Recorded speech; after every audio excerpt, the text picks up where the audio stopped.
Bonjour et bienvenue dans cette nouvelle édition du Fil d'Actu, l'émission qui donne du sens à l'information. Au sommaire cette semaine, Mediator, un scandale sans fin, bus Macron, la SNCF contre la SNCF et préservatifs connectés, jusqu'où va le culte de la performance. Peut-on être mis en examen pour un trafic d'influence et en même temps faire partie d'un comité d'éthique ? Visiblement, la réponse est oui, puisque Marie-Thérèse Hermange, sénatrice, mise en examen dans l'affaire Servier ou affaire Mediator, scandale de santé publique ayant causé plus de 1500 décès en 20 ans, vient d'être nommée au comité d'éthique de l'Académie de médecine. Qu'est-ce que l'affaire du Mediator ? Le Mediator est un médicament des laboratoires Servier servant à lutter contre le diabète et vendu entre 1976 et 2009. Prescrit comme coupe-faim par de nombreux médecins, il provoque des effets secondaires graves, entraînant la mort de plus de 1500 personnes en quelques années. Yamina a pris du Mediator pendant 10 ans. Elle n'était pas diabétique, non. Sa nutritionniste lui avait prescrit le médicament pour un léger surpoids. Aujourd'hui, Yamina souffre d'une valvulopathie, maladie cardiaque. Cette mère de famille s'estime chanceuse d'être en vie. Malgré tout, sa vie a changé. Je suis essoufflée, je n'arrive plus à monter les escaliers comme avant. J'ai l'envie, mais je n'ai pas la capacité de faire comme je faisais avant. Alors qu'en Espagne, en Suisse ou en Italie, le laboratoire retire le Mediator de la vente très vite, en France, cela traîne. L'agence de sécurité sanitaire, alertée par certains médecins, ne réagit que mollement et se laisse convaincre par le laboratoire qu'il faut attendre, récolter plus de données pour juger. L'affirmation du Monde en une est catégorique. Une fois ingéré, le Mediator donnait de la norphinfluramine, un composé dont il aurait été établi dès 1995 qu'il était dangereux à en croire le journal. C'est grâce à une équipe de médecins de l'hôpital de Brest qui a décidé de mener des essais de façon indépendante que le scandale finit enfin par éclater.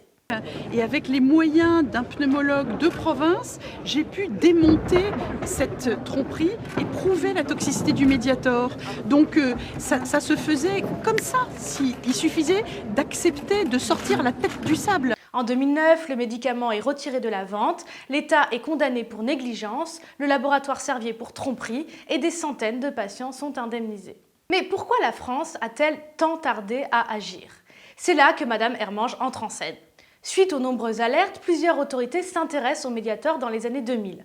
Parmi elles, le Sénat, qui confie à Mme Hermange la rédaction d'un rapport d'information sur le sujet. Celle-ci n'a rien trouvé de mieux que de faire relire le rapport sénatorial avant de le publier à son ami M. Griskeli, médecin conseillant le laboratoire Servier, fabricant du Mediator. On peut demander un avis à quelqu'un et je n'ai pas écrit un rapport sous la dictée, ce qui est totalement absurde. Fier de son coup, celui-ci a même appelé son patron Jacques Servier pour se féliciter d'avoir pu minimiser les attaques portées au laboratoire dans le rapport du Sénat. Cette affaire révèle toute l'opacité et toute l'importance du lobbying entourant la régulation du médicament par l'État. Il y a un énorme problème de petits entre-soi d'experts. Malgré les garde-fous, comme la refonte totale des agences de contrôle des médicaments suite au scandale, les conflits d'intérêts sont encore nombreux. Les laboratoires pharmaceutiques n'aimant pas jouer franc jeu avec l'État, qui de son côté n'est pas très enclin à leur mettre la pression. Par exemple, le laboratoire Sanofi, poids lourd de la pharmacie en France, refuse de livrer toutes les études concernant la dépakine, médicament contre l'épilepsie aujourd'hui soupçonné de provoquer l'autisme chez les bébés de femmes qui en prennent pendant leur grossesse. Si on te reproche quoi que ce soit, tu dis que c'est le cochon. Dans ces conditions, comment l'Agence nationale du médicament peut-elle prendre une décision claire concernant la santé de milliers de personnes ? Heureusement, Madame Hermange, experte en éthique comme nous l'avons vu, a une proposition choc pour mieux assurer notre santé. Elle propose de renforcer les liens entre le Sénat et l'Académie de médecine. Mais ne serait-il pas plus urgent de couper les liens des uns et des autres avec les lobbyistes des laboratoires pharmaceutiques ? Le principal mécène et sponsor de l'Académie de médecine, aujourd'hui, c'est le laboratoire Servier. À vous d'en juger. Polémique autour des cars Macron en Bretagne, où un opérateur privé vient d'annoncer la mise en service de 5 nouvelles lignes de bus pour faire concurrence au train TER. Détail qui a son importance, ce sont des bus Ouibus et l'opérateur qui vient concurrencer la SNCF n'est autre que la SNCF elle-même. Round one, fight! Une situation qui irrite les élus de la région Bretagne, qui rappelle que le budget régional, c'est-à-dire nos impôts, finance un investissement de 10 millions d'euros par an pour améliorer des trains quotidiens qui, visiblement, ne sont plus la priorité de la SNCF. Le train TER en Bretagne reste plutôt accessible, car la région finance de nombreux abonnements à tarifs réduits pour les jeunes, les salariés, les personnes âgées ou à l'occasion d'événements. Par ailleurs, les cars ne permettront pas d'améliorer les dessertes de zones difficiles d'accès par le train, puisqu'ils suivront les voies de chemin de fer. Par exemple, s'il n'existe pas aujourd'hui de train entre Saint-Brieuc au nord et Vannes au sud, aucune ligne d'autocar prévue par la filiale Ouibus de la SNCF ne viendra combler ce vide. Si l'on résume, on a donc d'un côté la SNCF qui reçoit de l'argent public pour développer les TER, et de l'autre côté, la SNCF qui affirme explicitement vouloir faire concurrence aux TER. Une situation qui questionne la pertinence de gérer une entreprise chargée d'un service public comme une entreprise commerciale au risque de générer des absurdités. Absurdité a priori d'autant plus grande que depuis sa mise en place, le système des fameux autocars Macron a démontré qu'il est difficilement rentable et plusieurs entreprises s'étant lancées sur le transport low cost en car ont déjà fait faillite. Pourtant, c'est bien cette information qui est au cœur de la stratégie de la SNCF afin de rendre son offre d'autocars intéressante pour les actionnaires à défaut de la rendre utile aux usagers. Ainsi, le directeur général de Ouibus, filiale de la SNCF, expliquait en 2016 que sa stratégie consistait justement en 2 étapes. D'abord, proposer des trajets de cars en concurrence avec le train et avec d'autres entreprises de cars Macron, puis profiter du poids de sa maison mère SNCF pour attendre tranquillement que ses concurrents transporteurs routiers fassent faillite. Et puis il y a des lignes où il y a une forte concurrence, il peut y avoir jusqu'à 6 lignes, des liaisons où il y a 6 lignes en concurrence. Il est clair que certaines vont s'arrêter. Ouais. Et surtout si elles continuent à proposer des prix d'appel à 1 euro. Voilà. Enfin, et c'est toujours le problème, c'est qu'une fois qu'on aura éjecté les concurrents, on peut être tenté de remonter les prix. Bien sûr. Les voyageurs risquent alors de se trouver piégés entre le train TGV trop cher, des lignes de train locales vouées à fermer parce que trop cher en comparaison du bus, et au final, un bus dont le prix montera régulièrement pour s'approcher du prix actuel des TER, tout en restant lent, pas confortable et polluant. À la direction de la SNCF, on a vraiment une vision toute particulière du service public. Et tout de suite, notre séquence, le reste de l'actualité en 1 minute 38 à peu près. Michel Sapin condamné à rembourser avec ses ex-collaborateurs de la mairie d'Argenton-sur-Creuse une somme d'un total de 100 000 €. En cause des majorations votées par eux lorsque Michel Sapin était maire de la commune pour compenser une diminution de leurs indemnités lorsqu'une loi sur le statut des villes touristiques les avait fait baisser. Voilà qui fait bonne figure pour un ministre de l'économie et des finances. Le géant du ciment Lafarge a reconnu avoir versé de l'argent à des groupes djihadistes liés à Daesh afin de poursuivre l'exploitation de son usine en Syrie en 2013 et 2014 sans être inquiété. La firme s'est également fournie en pétrole auprès de Daesh. Pour certains, l'argent n'a visiblement pas d'odeur. Rappelons par ailleurs qu'à la fin de la Seconde Guerre mondiale, pour avoir collaboré avec les nazis, l'industriel Louis Renault a été mis en prison et son entreprise a été réquisitionnée par l'État. Libre à vous de voir peut-être un lien entre ces deux informations.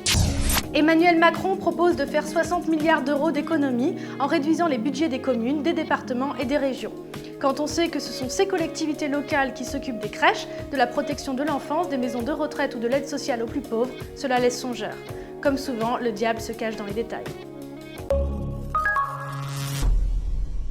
Nous terminerons par une information insolite et d'apparence anodine, l'annonce par la société British Condoms de la commercialisation prochaine du premier préservatif connecté baptisé Icon.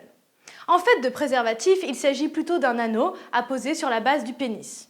Muni d'une nanopuce et de capteurs et connecté par Bluetooth à un smartphone, il permet de fournir et de compiler des données passionnantes liées à la sexualité, telles que la circonférence du pénis de l'homme qui le porte, mais également la durée d'une pénétration, le nombre et la vitesse des va-et-vient ou encore le nombre de calories perdues durant l'acte sexuel.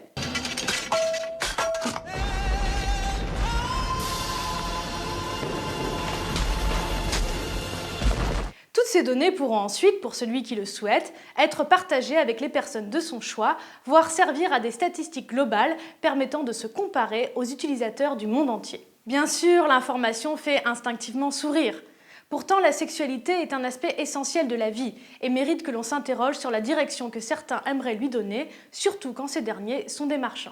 Hello, ladies. Look at your man. Now back to me. Now back at your man. Now back to me. Sadly, he isn't me. But if he stopped using lady-scented body wash and switched to Old Spice, he could smell like he's me. Dans le cas présent, le problème est double. Tout d'abord, faire entrer des données aussi personnelles dans les bases d'une entreprise dont on ne peut s'assurer qu'elle ne les utilisera pas à des fins commerciales, et alors que les objets connectés ne sont pas totalement sûrs face au piratage, pose la question de la préservation de la vie privée. Mais au-delà, avec cette capote connectée, c'est bien le sens du rapport sexuel qui est posé. Car ce qui est pris en compte et devient alors l'alpha et l'oméga d'un rapport, du moins pour l'homme qui revêt l'icône, c'est bien la performance, mesurée par des données chiffrées et uniquement dans le cadre d'une pénétration. Hey honey, the Domino's lady just said we've got 30 minutes. You think what I'm thinking? What are we gonna do with the other 28 minutes? You got a hot pizza. You got it to your door. Domino's. You got 30 minutes. Or, il semble évident que le secret d'une sexualité épanouie ne réside ni dans une performance quantifiable pouvant entrer dans des tableaux, ni dans une pratique unique. Le plaisir n'est pas mesurable au nombre de coups de rein donnés. D'autres mécanismes, notamment psychologiques, sont autrement plus importants.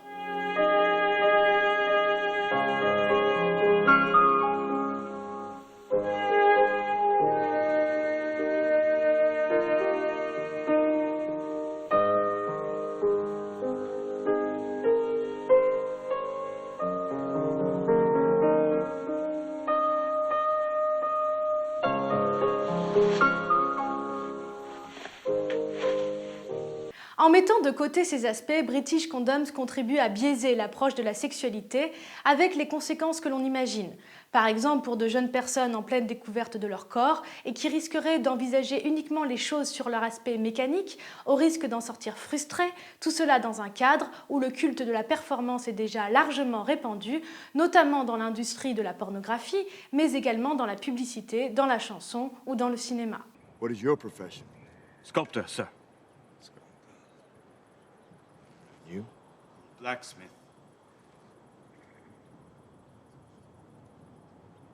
Spartans! What is your profession?